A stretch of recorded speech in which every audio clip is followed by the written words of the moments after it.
안녕하세요. 저는 오늘 하루도 죽지 못해 살고 있는 한 가정의 주부입니다. 이제 제 나이도 60이 넘어가는군요. 그동안 별일 다 겪었지만 30년 전 제가 겪었던 일은 지금도 잊혀지지가 않습니다. 그때 저희 가족은 여름 휴가로 가평에 놀러가게 되었습니다.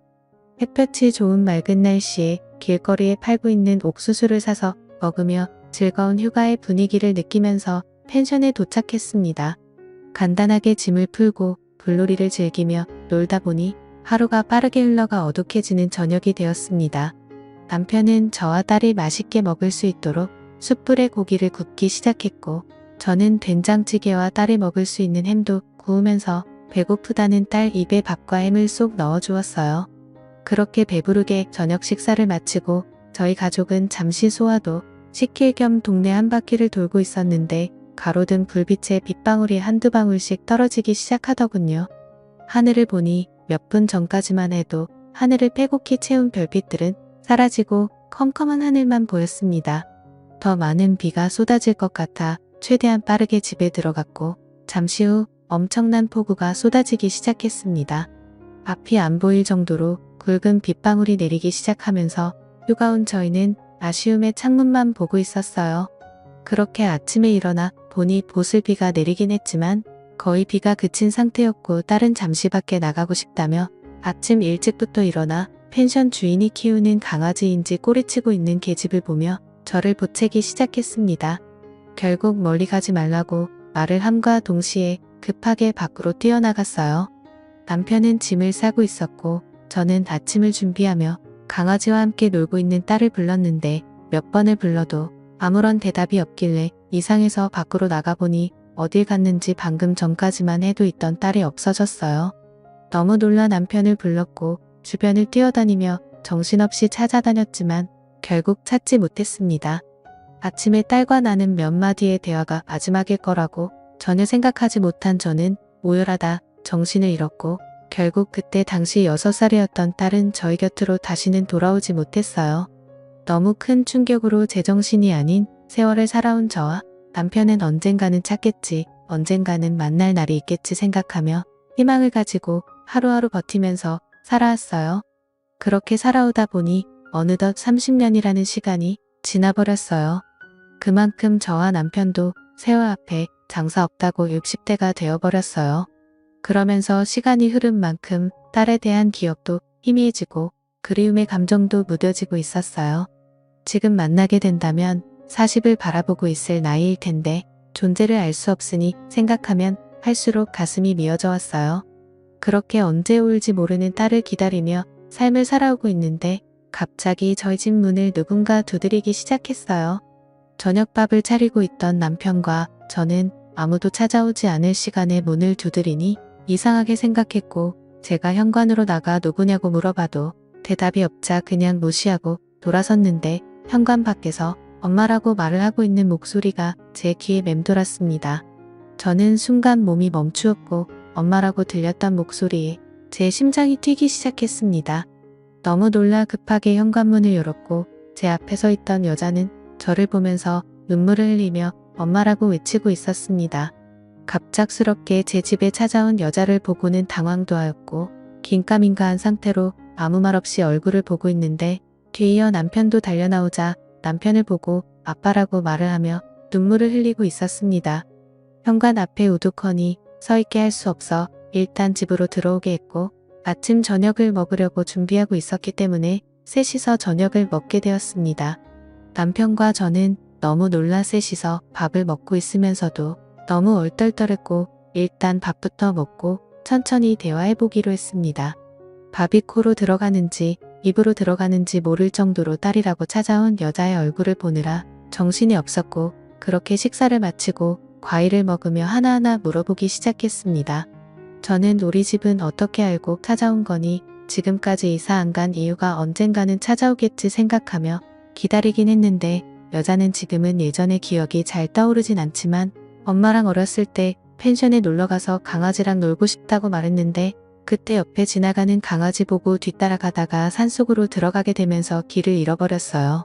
다시 부모님이 있는 쪽으로 돌아가려 했지만 너무 멀리 와버린 건지 찾으려고 하면 할수록 점점 더 깊은 곳으로 들어갔고 날이 어둑해지고 지치게 되면서 정신을 잃었는데 눈을 떠보니 어느 할머니 집에 있었어요.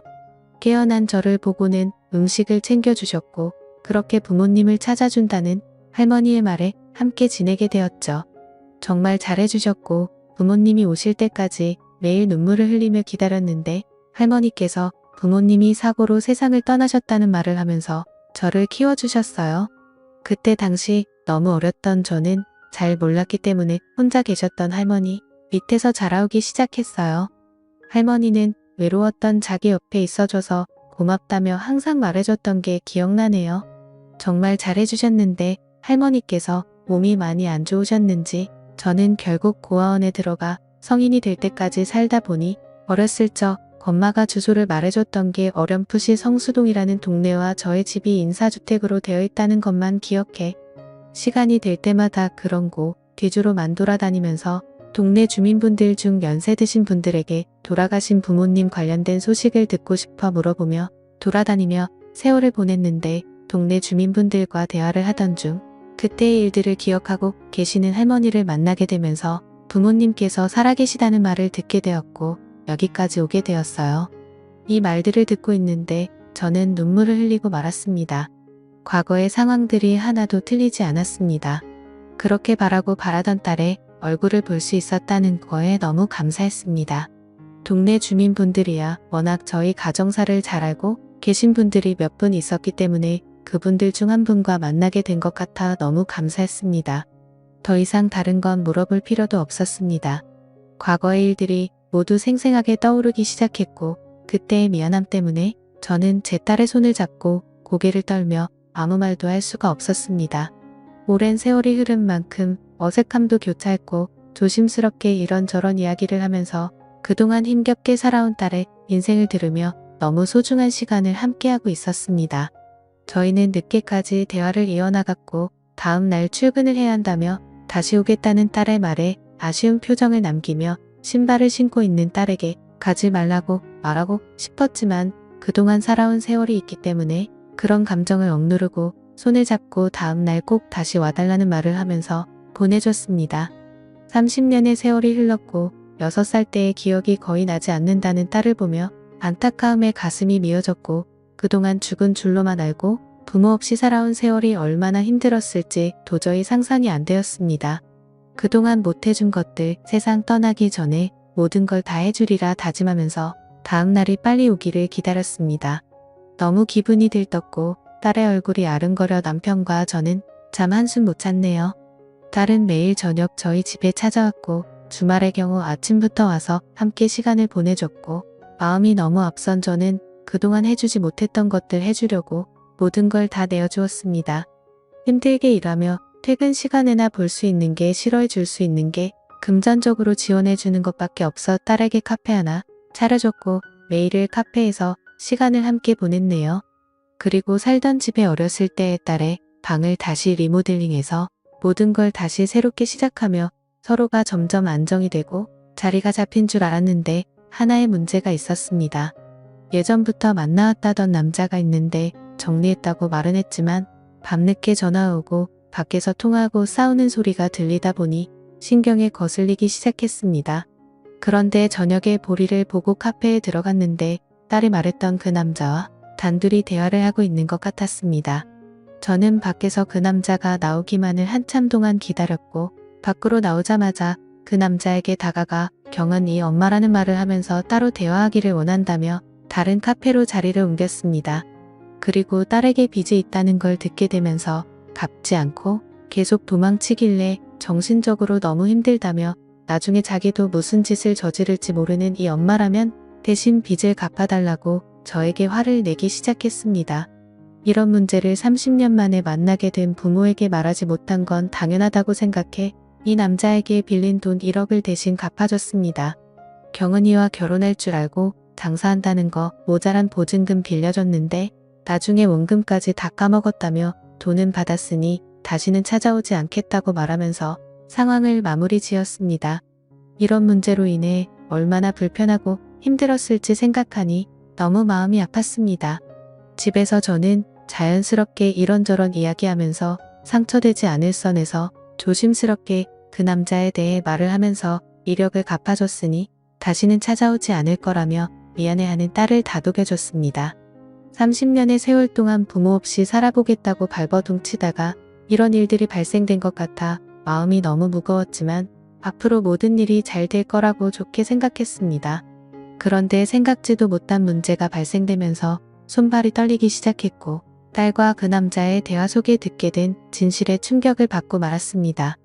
늦은 새벽 갈증이 나서 주방으로 내려가려고 하는데 딸이 밖으로 조용히 나가는 모습을 보게 되고 그 남자가 아니면 통화할 일이 없을 거라 생각해 또 접근하고 있는 건가 의심스러워 조심스럽게 현관 앞에서 통화하는 소리를 듣고 있었습니다. 그거 먹고 나르지 마라. 내가 지금 여기서 얼마나 혼신의 힘을 다해서 연기하고 있는지 알아? 여기 완전 부자인 거 알지?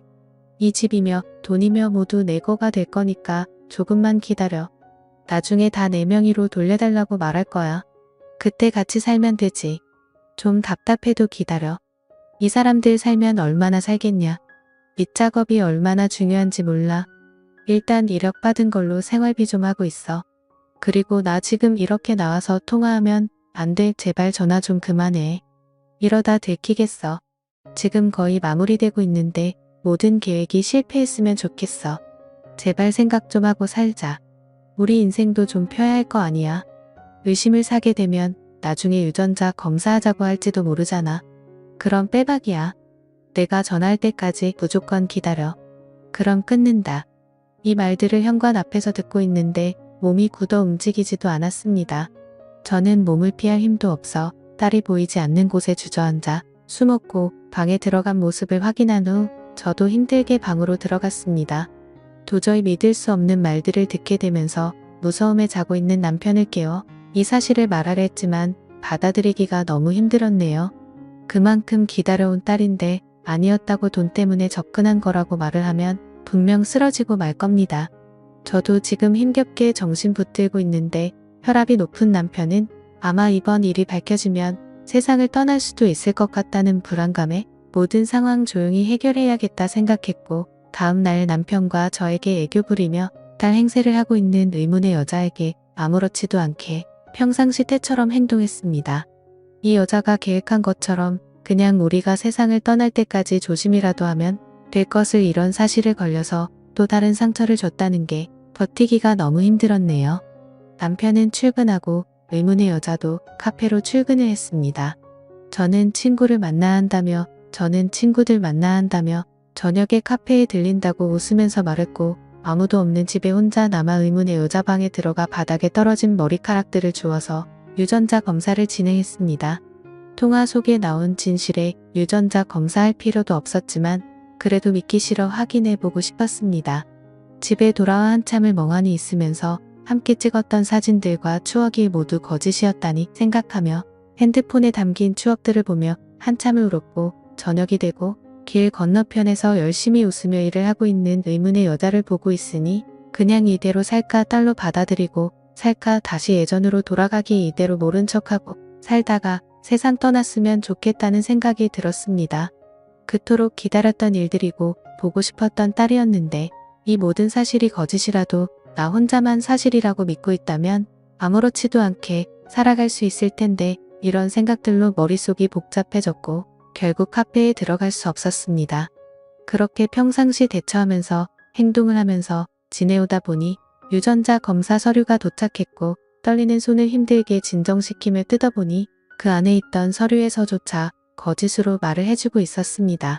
저는 결정을 해야 했고 결국 원래 우리의 삶으로 돌려놔야겠다 생각해 퇴근하는 남편 딸로 만나 차 안에서 조용히 대화를 이어나갔습니다. 그런데 남편에게 듣게 된 더 충격적인 말은 저보다 더 먼저 이 사실들을 알고 있었던 겁니다. 저희 집에 와서 살 때부터 유전자 검사를 진행했었고 사람을 붙여 모든 행동들을 다 관찰하고 있었다며 생각지도 못한 남편의 말들에 너무 놀라고 말았습니다. 제가 그토록 보고 싶어 했던 딸이었기 때문에 차마 말을 할 수 없었다며 정신적으로 힘들어할 저를 생각해 진실이 드러날 때까지 기회를 엿보고 있었다고 대화를 이어나갔습니다.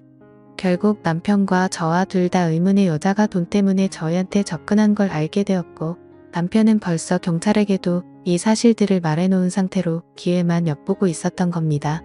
그렇게 형사분들과 함께 집에 들어갔고 반갑게 웃으면서 저를 맞아준 딸이라고 생각한 의문의 여자의 팔에 수갑이 채워지면서 모든 상황은 종결되었습니다.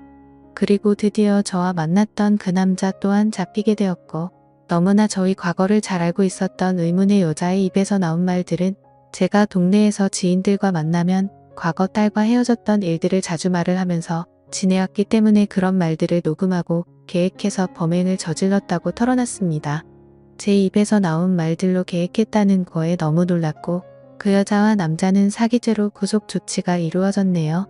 과거의 아픈 기억들을 비우미로 범행을 저지르려고 계획했다는 거에 정신적으로 힘든 시간들을 보내게 되었습니다.